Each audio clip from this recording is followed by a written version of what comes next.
വെള്ളന്നൂർ കുന്നത്ത് ശ്രീ അയ്യപ്പൻകാവിൽ ചെണ്ട അരങ്ങേറ്റം നടന്നു. പി ടി റഹീം MLA ഉദ്ഘാടനം നിർവഹിച്ചു.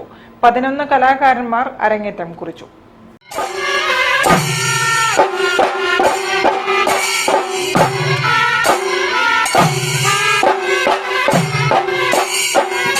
ചെണ്ടമേളത്തിൽ പരിശീലനം നേടിയ 11 വിദ്യാർത്ഥികളാണ് ക്ഷേത്രസന്നിധിയിൽ അരങ്ങേറ്റം കുറിച്ചത്.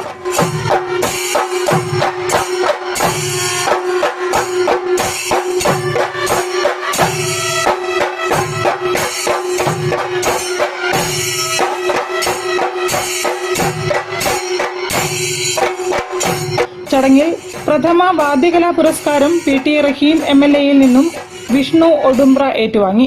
ശിവാനി കൃഷ്ണ, കലാമണ്ഡലം കൃഷ്ണ എന്നിവർ ഉപഹാരം സമർപ്പിച്ചു. ഇനിയുമേറെ ഉയരങ്ങൾ കീഴടക്കാൻ കുന്നത്ത് ശ്രീ അയ്യപ്പന്റെ അനുഗ്രഹം ഉണ്ടാവട്ടെ എന്ന് ഈ വേളയിൽ ആശംസിക്കുകയാണ്. റെക്കോർഡില് പേര് വന്നത് മുതൽ ശ്രീ വിഷ്ണു ഒഡുംബ്രയെ എനിക്ക് നല്ല പരിചയമാണ്. ബഹുമാനപ്പെട്ട മുഖ്യമന്ത്രിയിൽ നിന്ന് അവാർഡ് വാങ്ങിയപ്പോഴും അതിനുശേഷം എല്ലാ പരിപാടികളിലും പങ്കെടുക്കുവാനുള്ള സന്ദർഭം എനിക്കുണ്ടായിട്ടുണ്ട്. നിരവധി വിഷയങ്ങളിൽ തൻ്റെ വ്യക്തിമുദ്ര പതിപ്പിച്ചുകൊണ്ട് ഇപ്പോൾ മറ്റുള്ള ആളുകളെ കൂടി ഈ കല അഭ്യസിപ്പിക്കുന്നതിന് വേണ്ടിയുള്ള നല്ല ഒരു ശ്രമത്തിലാണ് അദ്ദേഹമുള്ളത്.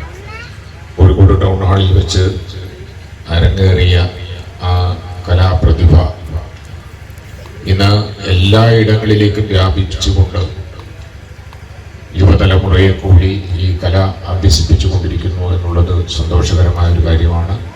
ശ്രീജ പുളക്കമണ്ണിൽ ലോഗോ പ്രകാശനം ചെയ്തു. ചടങ്ങിന് മാധവി അന്തർജനം തിരിതെളിയിച്ചു. പ്രസിഡന്റ് നെടോളി കൃഷ്ണൻകുട്ടി അധ്യക്ഷത വഹിച്ചു. സുബീഷ് മണ്ണാറത്ത്, വാടങ്കം പ്രീതി വാലത്തിൽ, രാരുമാഷ് തോക്കമണ്ണിൽ എന്നിവരും സംസാരിച്ചു. News bureau, Kozhikode. വാർത്തകളിൽ ഒരു ഇടവേള കൂടി.